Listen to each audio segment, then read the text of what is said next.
आपण पाहत आहात जीसस इंडिया टीव्ही चॅनल, जे देवाकडून आहे, चॅनल जे स्वार्थ गाजवतं, चॅनल जे लोकांचे जीवन परिवर्तन करतं. पाहत राहा, लाईक करा, शेअर करा आणि सबस्क्राईब करा. या सेवा कार्याला अजून वाढवण्यासाठी तुम्ही हातभार लावू शकता व आम्हाला तुमची आर्थिक मदत करू शकता. ऑनलाईन पेमेंटसाठी खाली दिलेल्या QR कोडला स्कॅन करून आपलं दान देऊ शकता. स्तुती करतो देवाची, पुन्हा एकदा प्रभूला महिमा देतो. आमच्यासाठी तो खूप चांगला आहे. अनेक अद्भुत चमत्कार या दिवसामध्ये प्रभू करत आहे. सगळ्यात मोठी साक्ष म्हणजे मिनिस्ट्रीमध्ये आतापर्यंत प्रभूनं काहींना आरोग्य दिलं, काहींना मरणाच्या दाढेतनं बाहेर काढलं, काहींना नोकऱ्या दिल्या, काहींना लेकरं दिली. आज चर्चला येण्याच्या अगोदरच एका बहिणीनं मेसेज केला आणि तिने सांगितलं की 10 वर्ष तिच्याकडे लेकरं नव्हती आणि मग शेवटी कंटाळून तिनं एक लेकरू दत्तक घेतलं. तिला असं वाटलं की आता प्रभू मला लेकरू देणार नाही आणि 10 वर्षानंतर तिने एक लेकरू दत्तक घेतलं.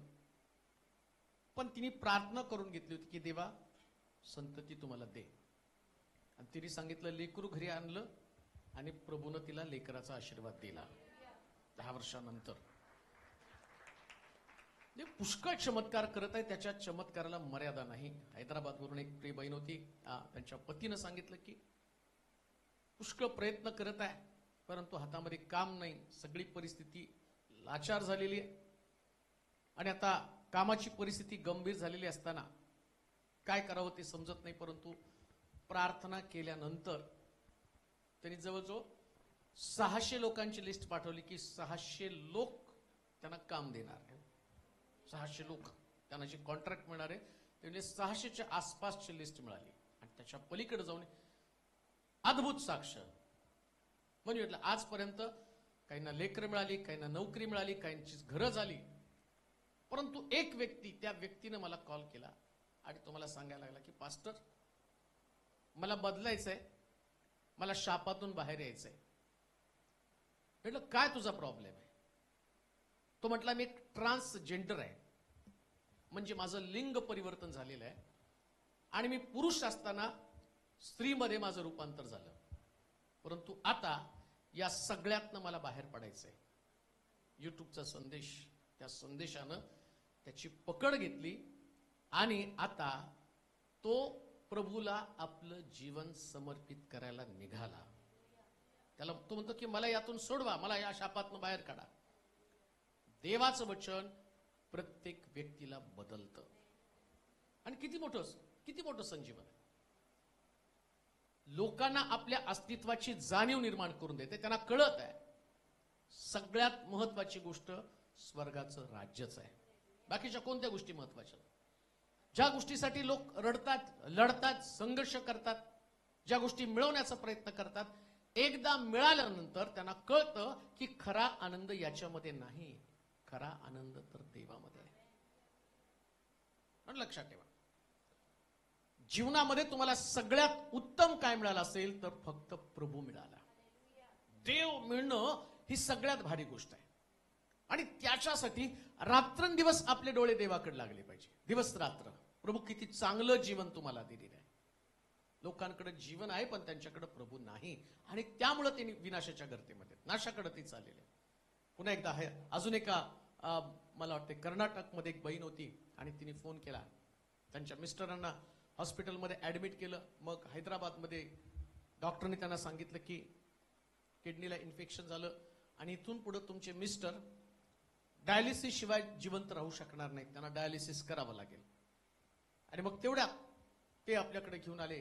ते स्वतः या ठिकाणात आले आणि त्यांनी सांगितलं की प्रोस्टाटाचा प्रॉब्लेम झालेला आहे आणि आमचे मिस्टर त्यांना ऍडमिट केलंय, डायलिसिस शिवाय ते राहणार नाहीत. त्यास मी त्यांना म्हटलं, डॉक्टरचे शब्द खोटे ठरणार, प्रभूचे शब्द, तुमच्या मिस्टरना काही झालं नाही आणि तुम्ही निश्चिंत जा, प्रभू त्यांना आरोग्य देणार आहे. आणि मग त्याने आज मला फोन केला आणि सांगितलं की सांगता सांगता राहून गेलं, मला तर चर्चमध्ये येऊन साक्ष द्यायची. पुन्हा मी हॉस्पिटलमध्ये त्यांना नेलं, परंतु तुम्ही प्रार्थना केली, तुम्ही शब्द बोलला, तुम्ही स्वीकारला आणि आता माझे मिस्टर विदाऊट डायलिसिस एकदम चांगले, त्यांना डायलिसिसची गरज पण नाहीये. कारण देवानं सगळ्याचं रिस्टॉरेशन केलेलं आहे. सगळ्याचं, तुमच्या किडन्या असो काय असो. मी तर म्हणतो किडन्या बिडण्या नसल्यात चेक पण करायला जाऊ नका, आहे का नाही म्हणून. नाही का, शोधा म्हणजे शोधत बसू नका आजार. प्रभूनं तुम्हाला आरोग्य दिलेलं आहे आणि ते 100% तुमच्यामध्ये आहे, ते टिकून राहणार आहे. चिंता ती नाही की तुमच्याकडे काय आहे, तुमच्याकडे येशू आहे. आणि ज्याच्याकडे येशू आहे तो सगळ्यात भारी देव, सगळ्यात भारी व्यक्ती आहे. म्हणून प्रभू आमच्या बरोबर असणं, त्याच्या संगतीत चालणं, त्याच्या सहवासामध्ये चालणं, हीच गोष्ट अत्यावश्यक गोष्ट. बाकीच्या गोष्टी सगळ्या व्यर्थ आहेत, सगळ्या गोष्टी व्यर्थ आहेत. म्हणून लक्षात ठेवा, प्रथम त्याची धार्मिकता, नीतिमत्व, बाकी नाही काही मिळवायचं. एकदा धार्मिकता मिळवली ना, आपोआप सगळ्या गोष्टी येतात. जे मिळवणं महत्वाचं आहे ते मिळवा, त्याच्या मागं लागू नका. जे तुम्हाला मिळणार आहे, जे तुम्हाला देव तुम्हाला देणारच, त्याची लेकरं या नात्यानं. परराष्ट्रीयांसारखं आमचं जीवन असता कामा नये. आम्ही देवाचे लोक या नात्यानं आम्ही सारखं देवाच्या राज्याकडे पाहिलं पाहिजे. अजून एक गोष्ट तुम्हाला सांगतो, जेव्हा तुम्ही संकटामध्ये असता, अडचणीमध्ये असता, काही क्लेश तुमच्यामध्ये असतात, क्लेश असणारच आहे. जोपर्यंत या पृथ्वी तलावरती आम्ही आहोत, जगामध्ये आहोत, तोपर्यंत जगामध्ये फक्त क्लेश आहे, बाकी काही नाही.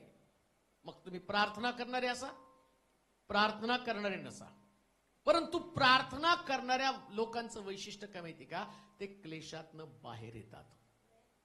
हे प्रार्थना करणाऱ्याचं वैशिष्ट्य आहे. जगातल्या लोकांना ती आशा नाहीये. मग ते क्लेशातनं बाहेर पडण्यासाठी वेगवेगळे मार्ग तपासतात. कोणी व्यसन करतं, कोणी जीवन संपवतं, कोणी डोक्यावरती परिणाम होऊन इकडं तिकडं वेड्यासारखं फिरतं. परंतु आज आम्ही पाहणार आहोत, ज्या दिवशी आम्ही धावा करतो त्या दिवशी देव आमचा धावा ऐकतो. मी धावा केला त्याच दिवशी तू ऐकला. ऐकलं काय तुमचं? मी धावा केला त्याच दिवशी. लक्षात घ्या, तुमचा देव धावा करण्याची फक्त वाट पाहतो बरं का. प्रॉब्लेम काय माहिती का, आम्ही धावा करत नाही, आम्ही गवगावा जास्त करतो. नाही का, असं झालं तसं झालं, हे हा प्रश्न निर्माण झाला, ती समस्या आहे, कर्जात आहे, अमक्यात आहे, तमक्यात आहे. हे चर्चा करण्यामध्ये काय. आणि पहा, चर्चा केल्यावर प्रश्न जास्त गंभीर बनतो. वचन वाचा, स्तोत्र संहिता त्याचा 138 अध्याय 1 पासून 4 पर्यंतची वचन. मी धावा केला त्याच दिवशी तो ऐकला. मी अगदी मनापासून मनापासून तुझे उपकार स्मरण करीत करीन. देवाच्या समक्ष तुझी स्तोत्रे गाईन. तुझ्या पवित्र मंदिराकडे वळून मी तुझी उपासना करीन. तुझ्या दयेमुळं व तुझ्या सत्यामुळं मी तुझ्या नामाचं उपकार स्मरण करीन. कारण तू आपल्या संपूर्ण नावाहून आपल्या वचनाची थोरवी वाढवली आहे. मी धावा केला तो तू त्याच दिवशी ऐकला. त्याच्या अगोदर, तो धावा करण्याच्या अगोदर ज्या गोष्टी त्यानं सांगितल्या, लक्षात घ्या, धावा केल्या देव ऐकत नाही. एक दिवस आहे की ज्या दिवसामध्ये तुमचा तो दिवस सगळ्या दिवसांपेक्षा वेगळा दिवस असतो. तुम्ही धावा तर बरेच वर्ष करत आहात, पण एक दिवस असा येतो की त्या दिवसाची परिस्थिती देवाला आवडणारी परिस्थिती असते. वर्षाचे 365 दिवस तुमच्याकडे आहे. 365 दिवसामध्ये तुमच्याकडे कुरकुरी आहे, दोषारोप आहे, वादविवाद आहे, कोणावरती प्रश्न लादणं आहे, कोणीतरी तुमच्या प्रश्नाला कारणीभूत आहे, याची कारण मीमांसा, आणि या व्यक्तीनं त्या व्यक्तीनं याच प्रकारची चर्चा तुमच्याकडे चाललेली आहे. परंतु आता दावीद अशा एका दिवसा संबंधानं सांगतो की तो दिवस ज्या दिवशी मी धावा केला आणि त्या दिवशी देवानं ऐकला. तुम्ही म्हणाला आम्ही खूप दिवस धावा करत आहोत. कोणीतरी मला सांगतं आम्ही 2 वर्ष 3 वर्ष उपास प्रार्थना करत आहोत, परंतु आमच्या प्रश्नाचं उत्तर मिळालं नाही. मग देव आमचं का ऐकत नाही? देवाला आमचं ऐकण्यासाठी एवढं मन कठीण का झालेलं आहे? काही लोक तर मला भांडतात, आम्ही एवढ्या साक्षी ऐकतो, मग काय तुम्ही देवाला आणि देव माझ्यासाठी प्रार्थना करत नाही का? मग काही मला विचारतात, त्यांची प्रार्थना ऐकली, माझी का नाही? मी म्हटलं प्रश्न माझा नाही, देवाला जाऊन भांडा. देवाने नाही ऐकलं, मी काय करू? मग तुम्ही भांडणार ना देवाला. मी म्हटलं तुझं भांडण मी कशाला भांडू? तुझं भांडण तुला भांडावं लागणार आहे. लक्षात घ्या, एक दिवस ज्या दिवशी परमेश्वर तुमचा धावा ऐकेल असा एक दिवस. मग तो दिवस आहे तरी कोणता, की ज्या दिवसामध्ये तुम्ही धावा केला आणि देवाने ऐकला. लक्षात घ्या, हा दिवस तुम्हाला निर्माण करायचा आहे. 365 दिवसामधले सारखे दिवस ते नको आहेत. सारखे दिवस आहेत ते. तो शनिवार तोच रविवार आमचं ठरलेलं असतं नाही का. रविवारी सुट्टी, मग सोमवारपासून आम्ही म्हणतो आता उद्या हे करायचं, उद्या ते करायचं, परवा ते, मग परत आम्ही म्हणतो शुक्रवारी प्रार्थना, मग शनिवारी एक दिवस तयारीचा, मग रविवारी चर्च झालं की परत सोमवार. काय चेंजेस आहे त्याच्यामध्ये? दिवस तोच आहे, परिस्थिती तीच आहे, कामकाजाची पद्धत तीच आहे, घरामधलं वातावरण तेच आहे, त्याच्यामध्ये काही बदल नाही.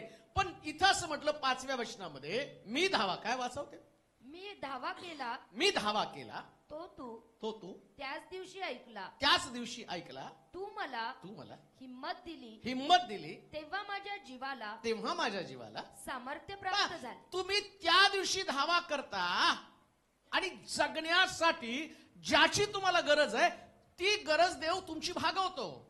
आता धावा केला म्हणजे देवा लगेच, तुम्ही धावा केला देवा मला लेकरू पाहिजे, लगेच स्वर्गातनं टपकन लेकरू टाकेल. तुम्ही धावा केला प्रभू आणि मला कर्जातनं बाहेर काढ, लगेच ते तुम्हाला देव स्वर्गातनं काय पैशाच्या थैल्या टाकेल, तुमच्या घरामध्ये नोटाचे बंडल पडतील. तसं नाही होत. तो म्हटलं मी धावा केला आणि प्रभूनं मला धैर्य दिलं. पण तो दिवस कोणता आहे? असं कोणता दिवस आहे तो की ज्या दिवसाला 365 दिवसापेक्षा तुम्ही वेगळा दिवस केलेला आहे? त्या दिवसाला असाधारण दिवस किंवा देवाच्या मनामध्ये तुमच्यासाठी खास दर्जा, खास जागा निर्माण करणारा तो दिवस आहे. आता त्याच्यासाठी पहिलं वचन वाचूया. काय तो दिवस आहे? वाचा. मी अगदी मनापासून तुझे उपकार स्मरण करील, देवाच्या समक्ष तुझी स्तोत्रे गाईन. तो दिवस कसला आहे पहा. हा जो दिवस आहे तो दिवस बाकीच्या गोष्टीचं स्मरण करण्याचा दिवस नाही. बऱ्याच वेळा आम्ही एकत्र जमलो ना, कोणी तुम्हाला कधी काय बोललं होतं तो डायलॉग आठवून त्याची चर्चा होती बरं का. त्या दिवशी असं बोलला होता तुम्ही, आणि सगळं वातावरण शांत असलं ना तर मुद्दामून कुठंतरी खट होतं. सगळं नॉर्मल असतं बघा. बोलता बोलता असा काही शब्द बोलला जातो की तिथं जमलेल्या सगळ्या लोकांची डोकी फिरतात आणि सगळं झाल्यावर परत प्रार्थना, चला आपण एकत्र प्रार्थनेला बसू. तर म्हणतो ही कुठली प्रार्थना मी ऐकणार आहे? कोणता दिवस की ज्या दिवसामध्ये शास्त्र सांगतं मी देवानं केलेल्या कृत्यांचं स्मरण करणारा तो दिवस आहे. एक दिवस असा आहे, त्या दिवशी तुमच्याकडे खूप प्रश्न आहे, तुमची समस्या फार कठीण म्हणलेली, मग तुमचा आजारपण असेल, मग तुमचा कुटुंबातला कल असेल, पती पत्नीतला संघर्ष असेल, कदाचित आर्थिक तुमच्या अडचणी असतील, कदाचित अशी तुमची समस्या की समस्येकडे पाहिल्यावर तुम्हाला कळतं अशी समस्या जगात कोणाकडेच नाही. आणि एक गोष्ट ध्यानात ठेवा, तुमची समस्या नेहमी तुम्हाला जाणीव करून असते की तुमची समस्या ही जगातल्या सगळ्या समस्येपेक्षा कठीण समस्या आहे. तुम्ही कधीच म्हणत नाही की माझी समस्या साधारण दर्जाची समस्या आहे. आणि एक गोष्ट ध्यानात ठेवा, देव त्याच्या लोकांना सगळ्यात मोठ्या समस्या देतो, कारण तुमचा देव पण मोठा आहे ना. आशीर्वाद मोठे तर तसे समस्या पण मोठ्या असणार. पण समस्येची चर्चा करण्याच्या ऐवजी परमेश्वरानं पावलोपावली तुमच्या जीवनात काय उपकार केले ना त्याचं स्मरण करायचं. असा तो दिवस आहे की त्या दिवसामध्ये दुसरं काहीच आठवत नाही. माझा नवरा काय म्हटला, माझी बायको काय म्हटली, माझी मुलं काय म्हटले, माझी सासू काय म्हटली, माझी सून काय म्हटली, माझे भाऊ काय म्हटला, माझी बहीण काय म्हटली, या कुठल्याच चर्चा नाही. मग कोणत्या चर्चा? अशी एक चर्चा की प्रभूनं तुमच्या जीवनामध्ये केलेल्या उपकाराचं स्मरण करून. वाचा बरं. मी अगदी मनापासून तुझे उपकार स्मरण करेन. कशापासून हो? मनापासून. पहा, उपकार स्मरण करायचं ते आतल्या मनातनं, तोंडानं नाही बरं का. तोंडाने नाही थँक्यू म्हणायचं, ती आमच्याकडे पद्धत आहे. काही म्हटलं तरी आम्हाला कुणी ते लात मारली तरी हल्ली थँक्यू म्हणते. कळत मी नाही, लात मारली कुणी कुणाला थँक्यू म्हणायचं. परंतु कधी कधी सवय अशी झालेली असते, आम्हाला थँक्यू, एक्सक्यूज मी हे शब्द एक स्टाईल बनवून. इकडं तसं नाहीये. हा देव जो आहे ना तो आतमध्ये डोकावतो. लक्षात ठेवा, देव तुमचं तोंड नाही बघत, तुम्ही मुखाने काय म्हणता, शब्द तुम्ही कशा पद्धतीने बोलता त्या शब्दाकडे नाही, तो हृदयामध्ये डोकावतो. आतमध्ये तुमचं हृदय प्रभूनं केलेल्या सगळ्या चांगुलपणाचं स्मरण करून देवाला धन्यवाद देता. देवा, आज या स्थितीमध्ये मी आहे, परंतु मला ते पण दिवस आठवतात की त्या दिवसात तू मला मदतीचा हात देऊन बाहेर काढला. हा तो दिवस आहे. किती उपकार प्रभूनं तुमच्या जीवनामध्ये केले. चला एक दिवस बसून देवानं केलेल्या उपकारांचं, कधी कधी ही सकारात्मक चर्चा जी आहे ना, तुमच्या जीवनातली नकारात्मक परिस्थिती असते, पण तुमची चर्चा मात्र सकारात्मक, तुमचं थिंकिंग, तुमचे विचार आहे ते सगळे सकारात्मक आहेत. तुम्ही देवाला सगळ्या त्या जुन्या गोष्टी की ज्या जुन्या गोष्टीमध्ये सगळं चांगलं तुम्ही आठवता आणि त्याच्याबद्दल अंतःकरणापासून प्रभूला धन्यवाद देता. मी एकदा आजारी पडलो होतो. मला असं वाटलं होतं मी मरणार आहे. आजही तुमच्या समोर मरणाची समस्या, पण तुम्ही ते दिवस आठवतात. आठवतं का? दावीद शौलासमोर जातो आणि शौल त्याला म्हणतो, अरे तू त्या गल्ल्यातला कसं मारणार आहे? त्यावेळेस त्यांनी एक एक छोट्या घटना आठवून मनापासून देवाचा धन्यवाद करायला सुरुवात केली. तो म्हटलं, माझं एक कळपातलं मेंढरू आणि ते अस्वल घेऊन चाललं होतं. मी त्याच्या पाठीमागे गेलो, अस्वलाला त्या कळपातल्या एका मेंढराला सोडून आणलं. सिंहाच्या जबड्यातनं मी मेंढरू सोडून आणलं. आता तिथं सिंह नाही, आता तिथं सगळ्यात मोठा 11 फुटी गल्ल्यात आहे. परंतु त्याला ठाऊक आहे, ज्या देवानं मला त्यावेळेस मदत केली, आज इस्रायल लोकांसमोर अश्रू आहेत, पण दावीद मात्र मनापासून त्या देवाला धन्यवाद देतो. हे माझ्या देवा, तू त्या स्थितीमधनं मला बाहेर काढलं. आज मी गल्ल्याताकडे पाहत नाही, त्या दिवशी माझी साक्ष होती, आज पण माझ्याकडे साक्ष असणार आहे. लक्षात घ्या, परिस्थिती कशी का असेना, परंतु तुमचं अंतःकरण, तुमचं मन, या मनामध्ये सकारात्मक विचार येऊन, पॉझिटिव्हिटी येऊन तुम्ही देवाचा धन्यवाद करा. एकदा देवाचा धन्यवाद करायला सुरुवात केली की तुमचा देव तुमच्यामध्ये जी असणारी पॉझिटिव्हिटी, आणि ती पाहून दावीद जरी छोटा असला तरी तो मोठ्या गल्ल्याताला हरवणार. का? कारण त्या दिवशी देव तुमचा धावा ऐकणार आहे.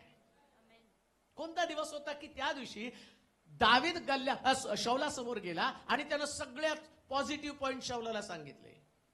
कदाचित शौल हसला असेल. सिंहाच्या जबड्यातनं, अस्वलाच्या जबड्यातनं मेंढरू सोडवणं सोपं आहे, पण गल्ल्यातापासून इस्रायल लोकांना वाचवणं किती कठीण आहे. परंतु दावीद त्या गोष्टीची पर्वा करत नव्हता.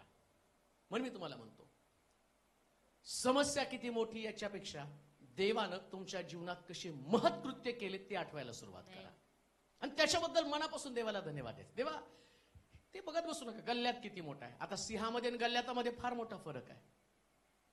सिंहाकडे काही तलवार नाहीये. दावीद तलवारनं जाऊन सिंहाला फाडू शकतो, पण गल्ल्याताकडे तलवार आहे आणि त्याची तलवार इतकी भारी तलवार आहे, ती तलवार पाहिल्याबरोबर शौलासारखा उंच राजा तो सुद्धा त्या ठिकाणामध्ये आम्ही पाहतो, शौलासारखा राजा त्या गल्ल्याताला पाहून घाबरला. ही परिस्थिती आहे.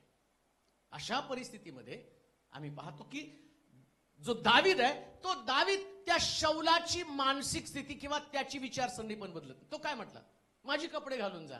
तो म्हटलं, युद्ध कपड्यांचं नाहीये, युद्ध विचारांचं आहे. कपड्यानं युद्ध नाही जिंकणार, इथं विचार आहे. आणि विचार काय? मी परमेश्वराच्या नावानं तुझ्यावरती चाल करून जातो. हे अंतःकरण असलं पाहिजे प्रियांनो. ही हाच तो दिवस आहे. ज्या दिवशी तुम्ही देवाचा धावा कराल त्या दिवशी तुमच्या अंतःकरणामध्ये नुसती उपकार स्तुती आहे, कुरकुर नाहीये, चर्चा नाही, मरमर नाहीये की का प्रभूने असं केलं. लक्षात घ्या, सैतान तुम्हाला नेमकं ते आठवून, असं देवानं तुझ्या बाबतीत करायला नको होतं. एक व्यक्ती मेल्यावर तिथं काही लोक असतात, नाही हो देवानं असं नव्हतं करायला पाहिजे, बिचारीचा नवरा काढून घेतला, बिचारीचा मुलगा मेला, म्हणजे ते देवापेक्षा मोठे ठरतात. पण पॉझिटिव्ह लोक काय म्हणतात? या प्रत्येक गोष्टी मागे देवाचा हेतू चांगलाच आहे. 100% देवाचा हेतू चांगला आहे. ज्या दिवशी प्रभूकडे तुम्ही पाहाल ना, प्रभू म्हणतो, अरे तू व्यक्तीवरती विश्वास ठेवते, मी जो सृष्टीचा निर्माण करता देव आहे, हा आज नाही तर उद्या मरणार होता, पण मी अमर आहे. हा व्यक्ती तुला सोडून तर जाणारच होता, कुठल्या पण कारणाने गेला असता, पण मी जो तुझा देव आहे, पावलोपावली तुला सांभाळून रक्षण करून तुझ्या जीवनातले सर्वोत्तम आशीर्वाद मी तुला देत आलो. प्रभूला एक दिवस असा जीवनातला आवडत असतो, पाहत असतो. तो एक दिवशी बसून तो माझा धन्यवाद करेल मनापासून. काय लिहिलंय तिथं? मी अगदी मनापासून तुझे उपकार स्मरण करील. उपकार स्मरण करील. देवाच्या समक्ष तुझी स्तोत्रे गाईल. काय करेल? स्तोत्रे गाईन कुणा समक्ष? देवाच्या समक्ष एक दिवस सगळ्याला बाजूला करायचं. Amen. मुलं लेकरं घरामध्ये असणारे नातेवाईक आणि सगळं काम धंदा. प्रश्न आल्यावर तुम्ही कामाला जाता पण देवाच्या जवळ कुठे जाता? प्रश्न आल्यावर काम नाही बंद करत. तुम्ही म्हणता नाही कामाला नाही गेलो तर कसं? नाही हो, एक दिवस सुट्टी घेऊन देवाच्या जवळ जा, तुम्हाला तुमचं उत्तर मिळेल. Amen. आणि दुसरी कुठली चर्चा नाही करायची, फक्त देवाची चर्चा करायची. प्रभू तुम्हाला सोडवलं ना, आणि एकदा तुम्ही ती थँक्स गिव्हिंग करायला सुरुवात केली, इतकं बोलणेच तुमच्यामध्ये येतो ना. म्हणून दावीद ते बोलल्याबरोबर त्या गल्ल्यातल्याला का पाहिल्यावर गल्ल्यात म्हणायला लागला, अरे काय कुत्र मित्र समजून काठी घेऊन माझ्याकडे आला का? त्याला मोठा प्रश्न पडला, यांच्याकडे तलवार आहे पण हे पहिलं बुटकं पोरग माझ्याकडे आलं, आणि हे पोरग येताना त्याने हातामध्ये काठी घेऊन आलं. लक्षात घ्या, तुमच्याकडे काय आहे, कोणती वस्तू आहे ते नाही महत्वाचं, तुमच्याकडे आभार प्रदर्शन आहे, आणि त्याच तुमच्या साक्षी तुम्हाला धैर्यवान बनवतात. आणि आम्ही पाहतो एका क्षणामध्ये ओरडणारा गल्ल्यात दुसऱ्या क्षणी जमिनीवरती होता, आणि तो पडताना म्हणत असेल, हाय हाय मी माझ्या कॉन्फिडन्सनी गेलो पण हा मात्र विश्वासाने युद्ध जिंकला, यानं देवाचे आभार मानले. हाच तो दिवस आहे प्रियानो. त्या दिवशी मी परमेश्वराचा धावा केला आणि परमेश्वरानं माझा धावा ऐकला. तो दिवस की ज्याच्यामध्ये आणि तुम्ही मनापासून देवाचं आणि देवाचं स्तोत्र गायला सुरुवात करता. स्तोत्र गा, थँक्स गिव्हिंगचं स्तोत्र गा. ज्या दिवशी तुमच्याकडे अडचण येतात, ज्या दिवशी तुम्ही प्रश्नामध्ये थांबता, त्या स्तोत्र घ्या आणि प्रभूचं गौरव करायला सुरुवात करा. तो दिवस की ज्या दिवसामध्ये तुमच्या मुखातनं देवाची स्तोत्र बाहेर पडली जाते. काय तुमच्या मुखातनं कधी देवाचं स्तोत्र बाहेर पडलं? ती आराधना, ती वर्शिप, ते प्रभूचं समर्पण. कधी कधी देव तुमच्याकडे पाहतो. कठीण परिस्थितीमध्ये सुद्धा तुम्ही देवाची स्तोत्रे गावी. म्हणून सिंहाच्या गुहेमध्ये असताना सुद्धा दानियल घाबरला नाही, शद्रक मेशक अबेदनगो घाबरले नाही, कारण त्यांच्या मुखामध्ये ती देवाची स्तोत्र होती. तुमच्या समोर काय आहे याच्यापेक्षा तुमच्या मुखामध्ये देवाची स्तोत्र असणं गरजेचे आहे. तो दिवस कोणता की ज्या दिवसामध्ये स्तोत्र आहे. दुसरी गोष्ट, दुसरं वचन वाचा. तुझ्या पवित्र मंदिराकडे, तुझ्या पवित्र मंदिराकडे वळून मी तुझी उपासना करीन. आता दुसरी गोष्ट, कोणता तो दिवस? ऐका बर का. पहिला दिवस असा होता की तुम्ही घरामध्ये बसून देवाची स्तुती करू लागला, स्तोत्र गाऊ लागला, आभार प्रदर्शन करू लागला. आता तुम्हाला कळालं, देवाचं महत्व कळालं, परमेश्वर कुठं असतो हे पण तुम्हाला कळालं. तुम्ही प्रश्नामध्ये आहे आणि देव मंदिरामध्ये आहे. आता तुम्ही घरात बसला तर प्रश्न तुम्हाला गाठणार आहे, प्रश्न तुम्हाला उद्ध्वस्त करणार आहे, आणि प्रश्न तुम्हाला कमजोर बनवणार आहे, प्रश्न तुमच्यातली शक्ती काढून घेणार आहे, प्रश्न तुम्हाला भीती दाखवणार, पराजयाची. डिप्रेशन मध्ये तुम्ही जाणार आहे, तुमचं अंतःकरण तुटून जाणार आहे, तुम्ही भयभीत होणार आहे, अस्वस्थ होणार आहे, तुमच्या मनाला कुणी सांत्वन देऊ शकणार नाही. आणि तेवढ्यामध्ये तो दिवस, कोणता दिवस? ज्या दिवशी परमेश्वर तुमचा धावा ऐकतो. तो दिवस कोणता? मग तुम्हाला आठवतं, आता मी देवाच्या घराकडे जाईल, परमेश्वराच्या मंदिरात जाऊन त्याची उपासना करेल. लक्षात ठेवा, उपासनेचा एक दिवस असा असेल की त्या उपासनेच्या दिवसामध्ये तुम्ही देवाच्या घरात जाल आणि तिथं तुम्ही स्वतःचे नसता, तुम्ही इतके प्रभूमध्ये तल्लीन होऊन जाता आणि इतकी सुंदर उपासना करता, आणि ती उपासना देव स्वर्गातनं पाहतो आणि देव ठरवतो मी याच्या धाव्याचं उत्तर देऊन या स्थितीमधनं मी त्याला बाहेर काढेल का. हा जो दिवस आहे हा परमेश्वरानं नेमलेला दिवस आहे, आणि हा दिवस तुमच्या दुःखाचं रूपांतर आनंदामध्ये करेल.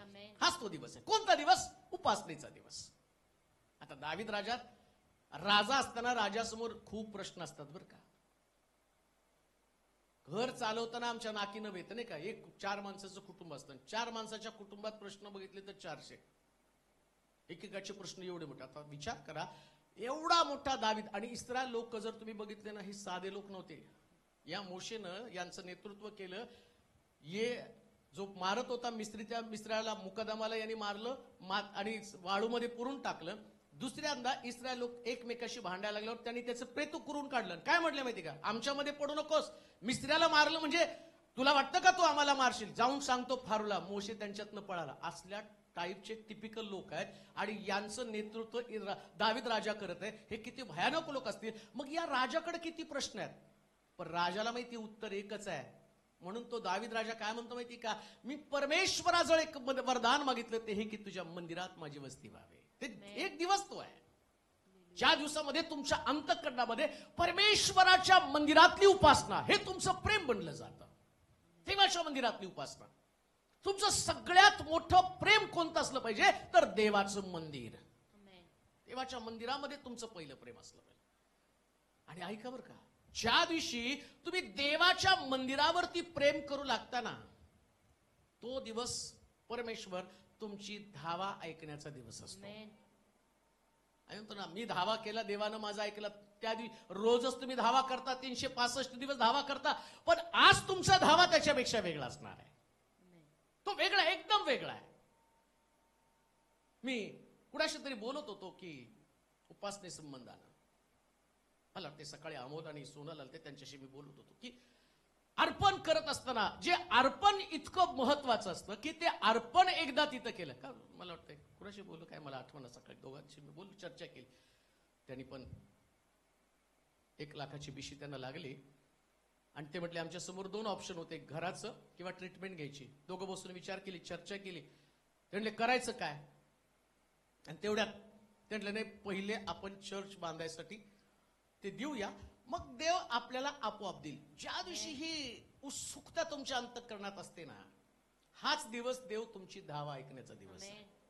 हाच दिवस बरं का, एक दिवस असतो. जसं रामूनं तो दिवस पाळला, कितीतरी वर्ष त्याने विचार केला की लेकरू असायला पाहिजे, घर असायला पाहिजे, पण तो दिवस आलाच नाही. आणि नेमका तो दिवस आला की ज्या दिवसामध्ये त्याच्याकडे पैसे आले आणि तो म्हटला की चला आता आपण देऊन टाकू प्रभूसाठी, आणि त्याने आणून दिलं. आणि इकडं त्याला नंतर बातमी कळाली की त्याची पत्नी प्रेग्नंट आहे आणि त्याला सुंदर घर पण मिळालं. तो दिवस आहे ज्या दिवशी तुमच्या अंतःकरणामध्ये देवाविषयीचं प्रेम, आराधना असते. आणि म्हणून मी बोलता बोलता म्हटलं की ते उपासनेचं केंद्र जिथं अब्राम आपल्या मुलासंबंधानं चर्चा करताना देव त्याला म्हणतो, त्याला उपासनेसाठी डोंगरावरती घेऊन जा, त्याचं अर्पण कर त्या वेदीवरती. आणि एकदा तू त्या वेदीवरती त्याचं अर्पण केलं ना, तर आणि माझी इच्छा आहे की जे तुझं एकुलते काय आणि त्या मुलाला तो देऊन टाक. मला वाटतं ऑगस्टिन ब्रदरच्या घरी प्रार्थनेमध्ये आपण त्या विषयीची चर्चा केली होती. एक कुटुंब, एक परिवार असताना कधी कधी देव परिवारातल्या लोकांना त्या दिवसामध्ये, जसं अब्राम एका गोष्टीसाठी देवाजवळ प्रार्थना करत होता. कोणती गोष्ट, त्याचा धावा आहे. देवा तू मला म्हटला आकाशातल्या ताऱ्याप्रमाणे तुझी संतती करेल, आणि तुझं अभिवचन आहे. काय अभिवचन आहे की याच्यापासून मी एक मोठं राष्ट्र निर्माण करेल. माझ्या मुलाला तू राष्ट्राचा आशीर्वाद दिला, पण माझा मुलगा राष्ट्र नाही, माझा मुलगा फक्त इसाक आहे. देव म्हटला आता तो दिवस आला ज्या दिवसामध्ये मी जे बोललो ते वास्तवात येणार आहे. मग त्यानं म्हटलं जा त्या डोंगरावरती जाऊन त्याचं अर्पण कर. ऐका ऐका बरं का, हा अब्राम आपल्या मुलाला संगती घेतो. एडका पण, सॉरी, त्याच्याकडे हत्यार पण आहे, चुरा आहे, त्यानंतर लाकडं आहेत, सगळं काही इंधनाची त्या वेदीची तयारी करून तो मुलगा बापाला विचारतो, बाबा सगळं आपल्याकडे आहे, अर्पण कुठे आहे, अर्पणासाठी असणारा एडका कुठे आहे. तो म्हटलं देव पाहून देईल. ऐका, आता हा मुलगा आणि बाप डोंगर चढले आणि वेदी तयार केली. त्या वेदीवरती इसाकाला ठेवलं. पण इसाक अर्पणासाठी, त्याचं कुटुंब इतकं धार्मिक कुटुंब आहे अब्रामाचं, तो इसाक वेदीवरती पडताना हा विचार त्याच्या डोक्यामध्ये, जर आज मी या वेदीवरती पडलो आणि प्रभूसाठी अर्पण झालो तरी सगळ्यात माझ्यासाठी भाग्याची गोष्ट असणार आहे. त्यानं कुठलीच गोष्ट केली नाही. त्यानं स्वतः अर्पण होऊन एक उपासना तिथं सादर केली. आणि तेवढ्यामध्ये त्यानं सुरी गळ्याजवळ येत असताना देवाचा आवाज आला. काय आवाज आहे? आपला हातावर एडका पाठीमाग आहे. आणि तिथं प्रभू काय बोलतो माहिती का, जी अब्रामाचा धावा होता, कुठे आशीर्वाद, कुठे राष्ट्रांचा आशीर्वाद, त्यास प्रभू म्हणतो या उपासनेच्या वेदीवरती तू त्याला अर्पण केलं, तू फार मोठी गोष्ट केलेली आहे, आता याच्यापासून मी एक मोठं राष्ट्र निर्माण करेल. हे वेदीवरचं अर्पण तो दिवस आहे ज्याच्या संबंधानं म्हटलं तुझ्या मंदिरातली उपासना हे वेदीवरचं अर्पण आहे. ज्या दिवशी तुम्ही सर्वस्व प्रभूच्या हातामध्ये सोपवता, एव्हरीथिंग, काहीच राखून ठेवत नाही. एकुलता एक मुलगा पण तुमच्याकडे नसतो. जे बेस्ट मधलं बेस्ट प्रभूकडे तुम्ही अर्पित करत असता. जे तुमचं, ज्याच्यावर तुमचं प्रेम आहे तेच तुम्ही त्या वेदीवरती देऊन टाकता. तुमच्या त्या वेदीवरती तो एक दिवस आहे प्रियान, ज्या दिवशी तुम्हाला जे पसंत आहे ती पसंत असणारी गोष्ट देवाला देऊन टाकता. जे तुम्हाला आवडतं ते बेस्ट असतं, त्याच्यावर तुमचं प्रेम असतं. आणि तो एक दिवस, मी त्या दिवसा संबंधाने बोलतो की ज्या दिवशी देव तुमचा धावा ऐकतो. आता इकडं इसाक वेदीवरती पडल्यावर त्यानं त्याच्या बापाकडे तक्रार केली नसेल, पण अंतःकरणापासून देवाकडे धावा केला असेल. प्रभूजी, एड का आला नाही तर सुरी माझ्या गळ्यावरती अर्पण केली जाईल. ऐका, एक दिवस असा असेल तुमचं जीवन त्या सुरीमध्ये अडकलेलं आहे. तुम्हाला कळतं की काही काळानंतर आमचं अस्तित्व संपून जाणार आहे. एक स्ट्रगल आहे, एक संघर्ष आहे. कर्जामध्ये असाल, आजारपणामध्ये असाल, आणि तो संघर्ष इतका कठीण आहे की तुम्ही जीवन आणि मरण याच्यामध्ये झगडत असाल. आणि तेव्हाच तुम्ही उपासना करता, तेव्हाच तुम्ही उपासना करता, तेव्हाच तुमच्या मुखातनं धन्यवाद निघतो की त्या ठिकाणामध्ये दुसरे विचारच तुमच्या डोक्यात येऊ शकत नाही. सगळं तुमच्या कर्जाचे विचार आहे, तुम्ही फसले गेले याचे विचार तुमच्या डोक्यामध्ये, संघर्ष चालू आहे. आणि अशा परिस्थितीमध्ये तुम्ही सगळं बाजूला ठेवता आणि वेदीवरती पडता आणि तिथं उपासना करता, तिथं आराधना करता. आणि तेवढ्यात त्या दिवसामध्ये तुमच्या आंतरिक मनुष्य जो आतमधने धावा करत असतो, आणि शास्त्र सांगतं त्याच दिवशी मी तुझा धावा ऐकला आणि तुला मी त्यातून बाहेर काढला. तो एक दिवस आहे बरं का, ज्या दिवशी तुमची परिस्थिती कठीण असते ना, तेव्हाच तुम्ही देवाच्या मंदिरात येऊन परिस्थितीचा विचार नाही करायचा, देवाचा विचार करायचा. तुमच्यासमोर ऑप्शन आहे. तुम्ही नाही, आमची परिस्थिती फार गंभीर आहे, ती अजून गंभीर बनणार आहे. पण उपासनेनं परिस्थिती बदलून जाते. आराधना, वेदीवरती अर्पण, म्हणून तिथं असं म्हटलं तुझ्या मंदिरातली उपासना. वाचा बरं, तुझ्या पवित्र मंदिराकडे, तुझ्या पवित्र मंदिराकडे वळून मी तुझी उपासना करीन, मी तुझी उपासना करील. तुझ्या दयेमुळे, तुझ्या दयेमुळे व तुझ्या सत्यामुळे, तुझ्या सत्यामुळे मी तुझ्या नावाचे, मी तुझ्या नामाचं उपकार स्मरण करीन. आता दुसरी गोष्ट काय म्हटलं तो, मी तुझ्या मंदिराला महत्व देईल. तुमच्या जीवनामध्ये सगळ्यात महत्व मंदिरालाच असू द्या. कशाला महत्व देऊ नका बरं का. ज्या वस्तू आहेत ना त्या वस्तूला महत्व द्यायचं नाही. आमेन म्हणाल का. कोणत्याच वस्तूला महत्व द्यायचं नाही. जेव्हा तुम्ही वस्तूपेक्षा देवाला महत्व देताना, देव सगळ्या वस्तू तुमच्या पायावर आपटतो. सगळ्या वस्तू तुमच्या पायावर लोटांगण घेतात. कुठं आहात तुम्ही वस्तूला महत्व देता, पण वस्तूची निर्मिती करणाऱ्या देवाला महत्व देत नाही. आणि धार्मिक लोक काय करतात माहिती का, ते लोक फक्त देवाचा विचार करतात. देव त्यांच्या डोक्यामध्ये. मग कधी कधी लोक म्हणतात एवढ्या कष्टात आहे तरी तुम्ही चर्चला जायचं सोडत नाही. अहो, इथून तर खरी मजा आहे. आता जे तुम्हाला दिसतं ना ते एक दिवशी चर्चला जाताना नष्ट होऊन जाणार आहे. लक्षात ठेवा, प्रश्न नष्ट होतात, देव सर्व काळ राहतो. सर्व काळ राहतो देव.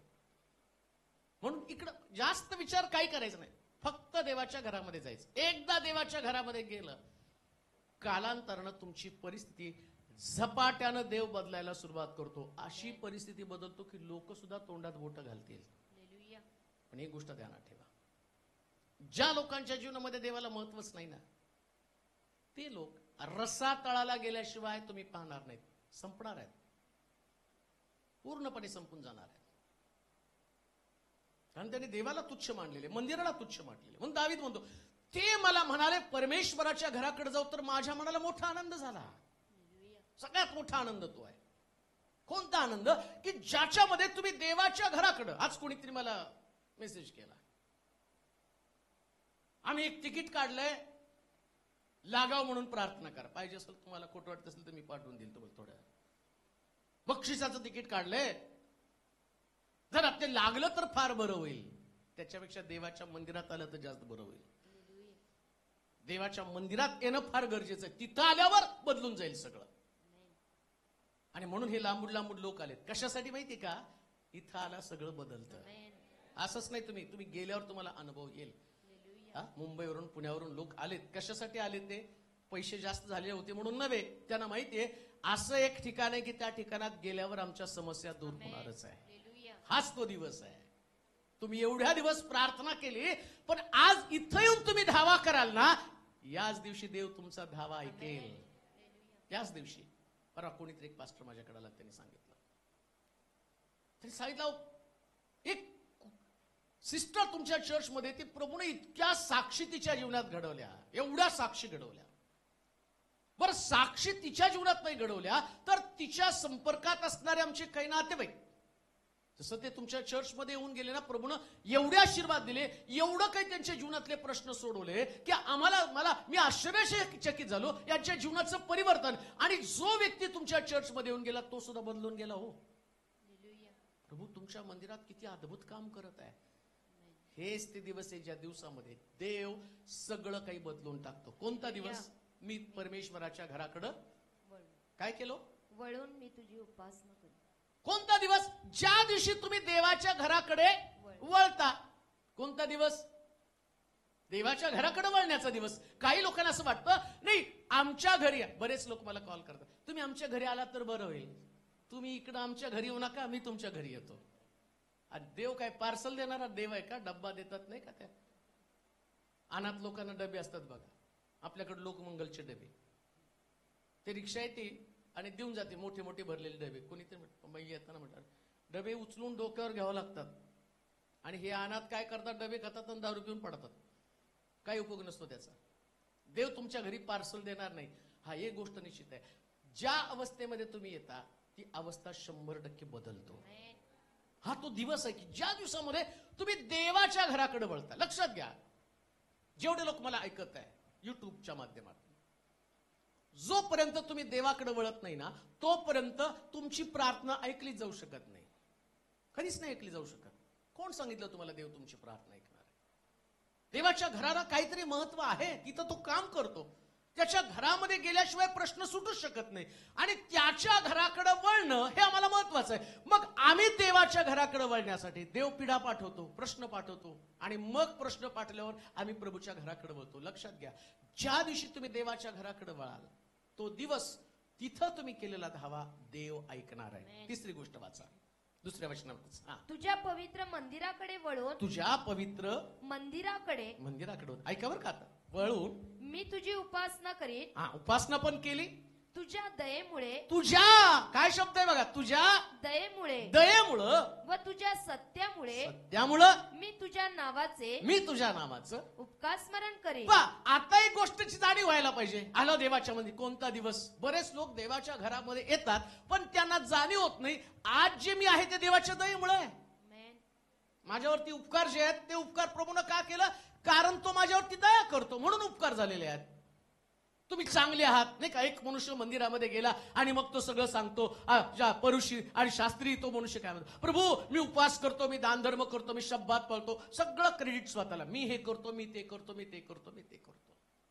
ही भावना घेऊन ज्या दिवशी तुम्ही देवाच्या मंदिरात येता ना, देव तुम्हाला तुच्छ मानतो. पण एक पापी मनुष्य, ऐका, एक पापी मनुष्य मंदिरामध्ये आला आणि तो तिथं पश्चाताप करतो. कोणत्या गोष्टीसाठी? याच्यासारखा मी नाही प्रभू, माझ्याकडनं चांगुलपण आहे ना, माझी कोणी कौतुक करावं असं माझं जीवन आहे.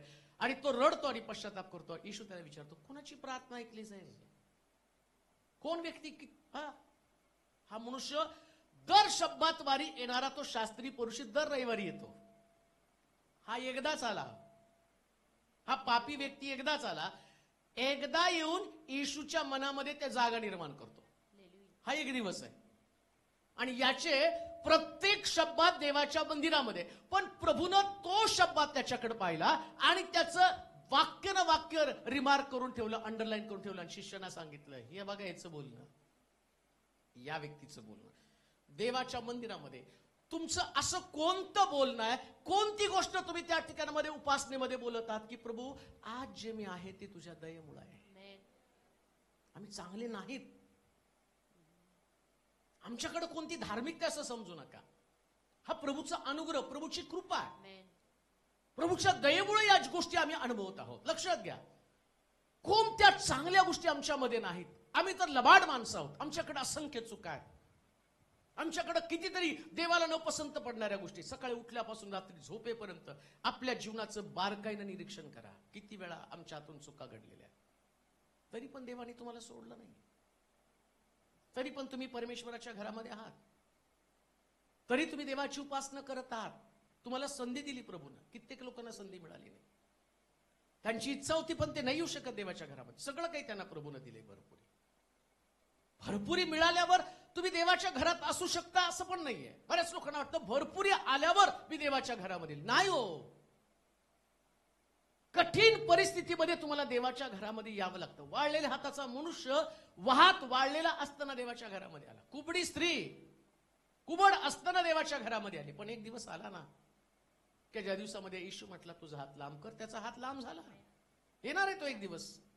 जी कुबडी स्त्री कुबडी होती, पण एक दिवस येणार आहे की कोणाचं लक्ष नाही गेलं तर येशूचं लक्ष तुमच्याकडे जाणार आहे. त्या स्त्रीकडे गेलं आणि तो म्हटला आपल्या कुबडापासून मोकळे हो. तो दुरात्मा त्याने घातला. तुमची वाकलेली अवस्था एक दिवस तो काढणार आहे. पण काढत असताना कुबड्या स्त्रीनं त्या गोष्टीची नाही प्रौढी मारली. मी एवढे वर्ष देवाच्या घरामध्ये येते, तिला देवाच्या घरामध्ये आणणारा पण दुरात्माच होता ना. विकाराचा आत्मा तिच्यामध्ये होता, कुबडाचा आत्मा तिच्यामध्ये होता. आणि एवढे वर्ष देवाच्या घरामध्ये येऊन तो विकाराचा आत्मा तिच्यामध्ये वास करत होता. आम्हाला देवाच्या मंदिरात आणणारी धार्मिकता नाहीये, देवाची कृपा आहे. ही देवाची कृपा आहे तुम्हाला, नाही का? मी इथं वचन सांगतो, देवाची कृपा आहे. कृपाच नसती तर नाही सांगू शकलो असतो. कदाचित माझ्या बुद्धीवरती काहीतरी परिणाम झाला असता, नाश पावलं असतो. मी मिनिस्ट्रीमध्ये पाहिले पुष्कळ लोक उभे राहिले, पडले. पुष्कळ लोकांच्या जीवनामध्ये फार मोठ्या जे टॉपला असणारे लोक रसतळाला गेलेली सेवा पण मी पाहिलेली. आज मला आनंद वाटतो की लोक त्या ठिकाणामध्ये बोलतात. पाळक लोक ज्यास कॉल करून सांगतात की मोठं संजीवन आमच्या मंडळीमध्ये, मोठं संजीवन आमच्या परिवारामध्ये आलं, पुष्कळ लोकांची जीवनं बदलली. म्हणजे याचं क्रेडिट थोडी माझ्याकडे आहे. ही देवाची दया आहे. हो, शब्द तो पुरवतो, पवित्र आत्मा सहाय्य करतो, पवित्र आत्मा कृपा पुरवतो. जे लोकांच्या जीवनाशी बोललं जातं त्याच्याने लोकांना पश्चाताप होतो, त्याच्याने लोक बदलले जातात. एका सिस्टरचा आंटींचा फोन मला आला, नॉन ख्रिश्चन आंटी आहेत, आणि ते कुठेतरी जातात की ज्या ठिकाणामध्ये गेल्यावर त्यांना खूप चांगलं आणि लोकांशी बोलायला आवडतं. त्यांनी चांगला एक शब्द कुठला तरी वापरला, माझ्या लक्षात नाही. परंतु ते घरामध्ये बसले होते, बऱ्याच दिवसापासून चालता येत नव्हतं. अगदी पायाच्या टाचा नाग होती, ती हातापायाला सूज आलेली होती घरामध्ये बसून. आणि मग एक मुलगी ती म्हटली ऐकता का येशू संबंधानं.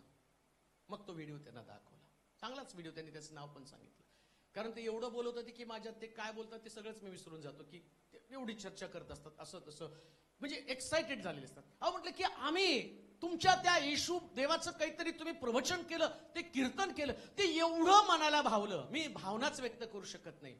पण जेव्हा मी ते कीर्तन तुमचं प्रवचन ऐकायला लागले ना, ते प्रवचन ऐकता ऐकताच माझ्या हातापायामध्ये जशी काही नवीन एक ऊर्जा आली, एनर्जी आली आणि मला बरं वाटायला लागलो. दुसऱ्या दिवशी तसाच कॉल आला आणि ते म्हटले की असं सत्संग, अशा प्रकारचं प्रवचन मला पण करून तुम्ही जसं लोकांच्या जीवनाचं दुःख कष्ट दूर करताना, मला पण असं वाटतं जगात खूप दुःख आहे, मी पण बाहेर जावं आणि तुमच्यासारखं येशूविषयी कोणाला तरी सांगावं. ही देवाची कृपा आहे. हे बुद्धी ज्ञान हे असणारं आणि वाक्चातुर्य नाही की ज्याच्यानं कोणीतरी जिंकलं जाईल.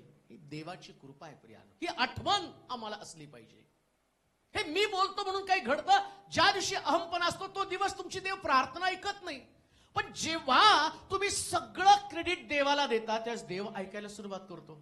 आणि आता तर लोक मला फक्त म्हणतात काही बोलू नका, प्रार्थना केली तरी म्हणतात नाही ओके म्हणा आधी. प्रार्थना झाली नको, म्हटलं प्रार्थना पाहिजे का ओके पाहिजे, ओके म्हणा. मग त्यांना कळतं ओके म्हणलं तरी बरं होतं. मग हे कोण काम करतं, हे कळलं पाहिजे ना. ओके काम करत नाही, ओके साबण नाही का, तो पण ओके होताच की, कुठं काम केलं त्यानं, लक्षात तरी आहे का. पण ही प्रभूची कृपा आहे. कधी कधी तुम्ही देवाला नुसतं गौरव द्यायला सुरुवात करताना, इकडं देव तो कृपा देतो, म्हणतो आता तुला काम करायची गरज नाही, तू लोकांना माझी दया दाखवली, आता मी काम करतो. देवाला काम करू द्या, क्रेडिट सगळं देवाला द्या. प्रभू तुला गौरव, याचं सगळं श्रेय तुला. आम्ही फक्त तुझ्यासमोर उभं राहतो. इतकं सुंदर म्हटलं तो दिवस. कोणता दिवस वाचा बरं. तुझ्या दयेमुळे व तुझ्या सत्यामुळे. कुणामुळं? तुझ्या दयेमुळे. परमेश्वर दया करणारा आणि सत्य परमेश्वर आहे, तो डुप्लिकेट नाही बरं का. आम्ही भांडतो का आमच्याकडे नाही गेला, अरे ते सत्य आहे. तो तू किती फसवायला गेलं तर तो त्याच्याकडे सगळं आहे. ती मशीन असते ना, दाखवते त्याच्यात चून आहे का, पिस्तूल आहे का. डीमार्टला गेल्यावर पण चेक करते काय, तर तिथं कोण कुणाला गोळ्या घालणार का जाऊन डीमार्टला. पण ते मशीन, आणि तरी पण एखादा घेऊन जातो का, ती डुप्लिकेट असते, ओळखायला पण येत नाही. देवासमोर उभा राहा, लगेच तो त्याची सत्यता. म्हणून तर त्या आलिशाने त्या गेजीला विचारलं, तू कुठे गेला होता मला माहितीये, तू कुठे गेला, काय पुरून ठेवलं, ते 2 झगे तू ठेवलेले आहेत आणि त्या थैल्या ठेवल्यात, ते सगळं मी पाहिलेलं आहे. तू अरे कोण तुझ्या अंगावरती येणार आहे, काय लपलं देवापासून. त्याच्याकडे सगळं इतका भारी कॅमेरा ना, सगळं आतमध्ये पण म्हणून त्यांनी म्हटलं, अनन्याने सफीराने अर्ध विकलं, विकायच्या आधी तुझं होतं, आता अर्ध कुठं लपून आला, कुठं लपून आला. लक्षात ठेवा, देव सत्य देव आहे. ज्या दिवशी तुम्हाला देवाची सत्यता कळेल, काय सत्यता, परमेश्वर माझ्या धार्मिकतेचं फळ मला दिली, ही सत्यता. देवाला प्रश्न करू नका का, असं विचारा, प्रभू कुठं चुकलं ते समजावून सांग. तो दिवस कोणता दिवस, तुम्हाला देवाच्या सत्यतेचा जाणीव निर्माण होणारा दिवस. तुम्ही स्वतःला सत्य सांगण्याचा प्रयत्न, मी सत्य आहे, मी सत्य आहे, मी सत्य आहे, नाही. तुम्ही तुमच्या सत्याची दौंडी किती पिटवली तरी होणार नाही, पण सत्य फक्त देवच आहे. म्हणून ईश्वरला विचारलं, सत्य काय, तो म्हटलं, पिलात म्हणतो सांग मला सत्य, मी तुला सोडेल. त्यानं नाही सांगितलं सत्य. त्याला माहिती सत्य सांगण्याची गरज नाही, सत्य प्रगट होते, सत्य फक्त देवच आहे. बाकी सगळे हे जाणीव करून घ्या. आणि कधीच कोणासमोर डायलॉग मारू नका, आम्हाला माझ्यासारखं सत्य सापडणार नाही, लय सत्यवान आहे तू, मी फार प्रामाणिक आहे. हो, मला चांगलं आठवतं की चर्चमध्ये होते, त्यांनी कॉल केला आणि त्यांच्या मिस्टरांचं नाव प्रामाणिक होतं. आणि त्यांनी कॉल करून विचारलं, अहो प्रामाणिक आहेत का तिकडं. ते म्हणले, जगात कोण प्रामाणिक नाही. मंत्रालयात गेले होते ते, आणि इकडून फोन केला त्यांच्या बायकोने, अहो प्रामाणिक आहेत का तिकडं. मॅडम प्रामाणिक कोणीच नाही जगामध्ये. अहो आमचं नाव आहे, सांगा त्याचं नाव आहे. म्हणली प्रामाणिक. जगामध्ये सत्य कोणीच नाही, फक्त देवच आहे. ही जाणीव ज्याला होती ना, तो प्रार्थना करतो ना, देव त्याची प्रार्थना ऐकतो. बस तुम्ही स्वतःला सत्य, देवा मी एवढं उपवास केले, मी एवढी प्रार्थना केली, आपलं सत्य नका सांगू. तुम्ही उपवास केला अमकं तमकं काही नाही. लक्षात घ्या, तुम्हाला उपवास केल्यावर मिळतं असं समजू नका. तुमच्यासाठी ख्रिस्तानं सगळं करून ठेवलेलं आहे. आता तुम्ही काय करणार आहे नवीन, सगळं त्यानं केलं ना, मग तुम्हाला परत कुर्सावरती देऊ का आता येशू सारखं. अहो तो कुर्सावरती गेला, सगळं संपलं. आता तुम्ही तुमचं धिंडोरा पिठवू नका. त्या देवाची सत्यता. तिसरी गोष्ट वाचा, चौथी गोष्ट, तुझ्या दयेमुळे व तुझ्या सत्यामुळे मी तुझ्या नावाचं उपकार स्मरण करीन. कारण तू आपल्या संपूर्ण नावाहून आपल्या वचनाची थोरवी वाढवली आहे. चौथी गोष्ट, एक गोष्टीची जाणीव तुम्हाला निर्माण व्हायला पाहिजे. देव आपल्या वचनाची थोरवी वाढवतो. आमीन म्हणाल का. तो त्याचं वचन पाठवतो, आणि वचन पाठवल्यावर ऐका, यास देव वचन पाठवतो ना, एखादा संदेश तुमच्याकडे येतो ना, तो संदेश देवाचं वचन तुमच्याकडे येतं, तर ते वचन तुमच्या जीवनामध्ये साक्ष निर्माण करणार आहे. आणि देवाला त्याचं वचन पाठवण्यामागचा हेतू काय होता. प्रत्येक संदेश पाठवताना देव काय करतो माहिती का, तो संदेश येतो आणि तो लोकांशी बोलतो, आणि त्या संदेशानं देव आपल्या वचनाची थोरवी वाढवतो. म्हणजे एखाद्या व्यक्तीला जाणीव करून देतो की तू आणि तुझ्यामध्ये कमतरता आहे, तुझ्यामध्ये पाप आहे, तुझ्यामध्ये व्यसन आहे, आणि ते व्यसन सुटलं पाहिजे. आता हे व्यसन सुटत असताना तो व्यक्ती धार्मिक आहे किंवा त्याला कोणीतरी प्रार्थना केली म्हणून सुटत नाही. देवानं वचन पाठवलं म्हणून तो व्यक्ती त्याच्यातनं बाहेर पडला, तर वचन काम करतं, वचन पश्चाताप निर्माण करतं, वचन जीवन बदलतं, आणि वचनाचा प्रभाव सर्वत्र असतो. म्हणून सगळ्यांनी देवाच्या वचनाला फार महत्व दिलं पाहिजे. कोणता दिवस, ज्या दिवशी तुम्ही देवाच्या वचनाला असाधारण महत्व देता. लक्षात घ्या, सगळ्या गोष्टी करत असताना पूर्णपणे देवाच्या वचनाकडे आपलं लक्ष लावायचं नाही. आता वचनाची थोरवी प्रभू वाढवणार आहे. वचनाची थोरवी. खूप भारी वचन सांगतो म्हणून नसतं बरं का, ते वचन असतं म्हणून काम करतं. वचन साधच असतं, अतिशय साधं. मी एक संदेश 15 ते 20 मिनिटांमध्ये तयार करतो. असं काही खूप घेऊन बसत नाही. 15-20 मिनिटांमध्ये बरोबर लिहायला सुरुवात करतो, झालं तयार. 15-20 मिनिटाच्या तयारीमध्ये 1.5 तास लोकांशी बोललं जातं. आणि लोक म्हणतात 1.5 तासाचे संदेश आम्ही दिवसभरात 4 वेळा रिपीट करून ऐकतो. मग कारण काय? देवाच्या वचनाची थोरवी येते. मला माहिती जे शिकवतात त्यांना किती तयारी करायला लागते एक लेसन शिकवायला, तरी लोक त्या लेकरांच्या डोक्यामध्ये घुसत नाही. पण साधारण व्यक्ती असते की ती साधारण व्यक्ती देवाचं वचन ऐकते. जो संदेश रविवारचा होता, मृत्यूनंतर काय, कित्येक लोकांचं परिवर्तन झालं. ते म्हटले आम्हाला पहिल्यांदा कळलं जीवन किती सावधगिरीने जगावं लागतं. मग याच्यामध्ये माझी मेहनत काय? सगळं देवाच्या वचनात लिहिलं. ते घेतो आणि पाठवतो, आणि पाठवल्याबरोबर देव वचनाच्या द्वारे लोकांची अंतःकरण उघडतो. ही गोष्ट ज्या दिवशी तुम्हाला समजते ना, आणि त्या दिवशी तुम्ही प्रार्थना करता आणि देव म्हणतो मी तुझा धावा ऐकला. त्याच्या वचनाच्या थोरवीसाठी बरं का, तो माझं वचन किती मोठं आहे हे लोकांना समजावं याच्यासाठी मी वचन पाठवलं. आणि वचन पाठवल्यावर तुम्ही ते स्वीकारलं, तुम्ही कॉन्सन्ट्रेशन केलं, पूर्ण लक्ष वचनावरती नाही. आता हे वचन मला स्वीकारायचं आहे. बरेच लोक सांगतात आम्ही स्वीकारलं. पुष्कांची साक्ष आहे. एका बहिणीने सांगितलं मी बरेच दिवस आणि बरेच वर्ष प्रेग्नंट नव्हते, पण त्या दिवशी तो संदेश ऐकला आणि मी तिथं म्हटलं मी स्वीकारलं प्रभू, मी स्वीकारलं. त्यांना लिहिता येत नाही, त्यांना सांगता येत नाही, ते त्यांच्याकडे मोबाईल नसतो, पण तेव्हा आम्ही ते वचन स्वीकारलं. म्हटलं लिहून पाठवा, नाही आम्हाला सांगतायत, पण आम्ही ते स्वीकारलं. आणि आज मी प्रेग्नंट आहे, माझ्या पोटामध्ये देवाचं अभिवचन आहे. देव त्याच्या वचनाची थोरवी वाढवतो. कुठे आहात तुम्ही? देव त्याच्या वचनावरती प्रेम करतो, म्हणून देवाच्या वचनाकडे तुमचं लक्ष लागलं पाहिजे. बाकीच्या गोष्टी सगळ्या सोडून द्या. हे काय ते काय जाऊ द्या खड्ड्यात. आम्ही इथे येतो देवाचं वचन ऐकायला, आणि मी येतो वचन गाजवायला. बस तुम्ही ऐकायचं, मी गाजवायचं. बस दोनच गोष्टी आहेत. काय मंदिरामध्ये महत्व कशाचं? बोल देवा तुझा दास, दासानं देवानं बोलावं, दासानं एवढंच आहे. काय परमेश्वराच्या मंदिर इथं तुम्ही येता आणि ते वचन सांगितलं जातं, तुम्ही ते स्वीकारता, आणि स्वीकारल्याबरोबर देवाने तुम्हाला उत्तर दिलेलं असतं. किती अद्भुत गोष्टी आहेत. परमेश्वराचं मंदिर कशासाठी आहे? मी मंदिरात गेलो, तुझी उपासना केली, आणि आता तो काय म्हणतो? देव त्याच्या वचनाची टप्पे कसे आहेत बघा. टप्पे तुमच्या लक्षात येईल. उपासना झाली, आराधना झाली, पुढे काय म्हटलं आता? तुझ्या दयेमुळे, तुझ्या दयेमुळं व सत्यामुळे मी तुझ्या नावाचे उपकार स्मरण करीन.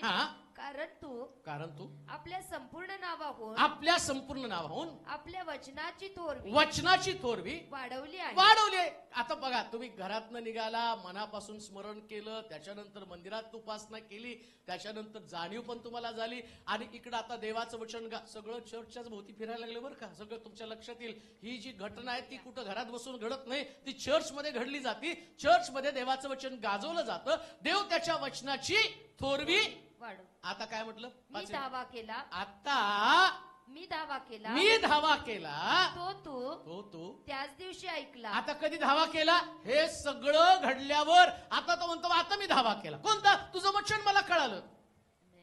जोपर्यंत वचन कळत नाही धावा करता, तुमचा धावा ऐकला जात नाही. आता तुम्हाला वचन कळालं, त्याला बसल्या माराच्या फटक्याने मला तुम्ही आला व्याधी विकार घेऊन, तिथं उभा राहिला. आता देवाला त्याचं वचन मोठं करायचंय, मग तुम्ही येतात इथं आरोग्य घेण्याचं. आता तुम्ही काय प्रार्थना करता? देवा माझा तुझ्या वचनावर विश्वास आहे, तुझ्या वचनात लिहिलं तुला बसल्या माराच्या फटक्याने आम्हाला आरोग्य मिळालं, मी स्वीकारत आहे. आणि तिथं तुम्ही स्वीकारल्याबरोबर त्याच दिवशी देव तुम्हाला आरोग्य देतो. का? त्याच्या वचनाची थोरवी वाढवण्यासाठी. त्याला त्याच्या वचनाचं महत्व लोकांना पटू द्या. अरे माझ्या वचनामध्ये ताकद आहे, या व्यक्तीमध्ये नाही. हा पाळत जो प्रार्थना करतो हा एक पॉवरलेस आहे, याला पण आजार आहे. मलाही खोकला येतो, मलाही सर्दी होती, माझंही पोट दुखतं, माझंही डोकं दुखतं, मग पॉवर कुठे माझ्यात? आता माझं पोट दुखतं, मला सर्दी होती, मला खोकला येतो, मला चक्कर येते, मला उलट्या होतात, मला पण ताप येतो, पण मी सगळ्यासाठी प्रार्थना करतो. लोक नाही तुम्ही आमच्या डोक्यावर हात ठेवून प्रार्थना करा. अरे पॉवर या व्यक्तीत नाही, याचंच पोट दुखल्यावर याला औषध घ्यावं लागतं, याचंच डोकं दुखल्यावर याला औषध घ्यावं लागतं. मग ही गोष्ट मला कधी कळते? मला माहितीये बरं करणारं येशूचं वचन आहे, देवाचं वचन. त्याला बसल्या माराच्या फटक्याने. मग आता माध्यम म्हणून देव कोणाला तरी वापरतो. कोणाला वापरतो? गाढवाच्या जाबाडानं शमशोनाला. म्हणजे याचा अर्थ काय गाढवाच्या जाबाडात ताकद होती का? ताकद तर शमशोनाची होती, पण गाढवाचं जाबाड सापडलं. जे सापडेल त्याला देव वापरतो. शमशोनाला सापडलं गाढवाचं, जे सापडेल त्याला. म्हणजे वापरणारा व्यक्ती महत्वाचा आहे, सापडलेली वस्तू नाही महत्वाची. पुन्हा मी तुम्हाला सांगतो, फक्त सापडलं म्हणून वापरलं. तुम्ही सापडलं असतं तर तुम्हाला वापरलं असतं. तो दिवस कोणता दिवस? ज्या दिवशी तुम्हाला कळतं काम करणारा फक्त देवच आहे. चला आपण देवाच्या जागेवरती उभं राहूया, आपल्या जागेवरती उभं राहूया आणि आपलं समर्पण देवाजवळ करू. हाच तो दिवस की ज्या दिवसामध्ये देव आमची प्रार्थना ऐकणार आहे, आमचा धावा ऐकणार आहे. पुन्हा एकदा आपण प्रभूला समर्पित होऊया आणि प्रभूला म्हणूया, प्रभू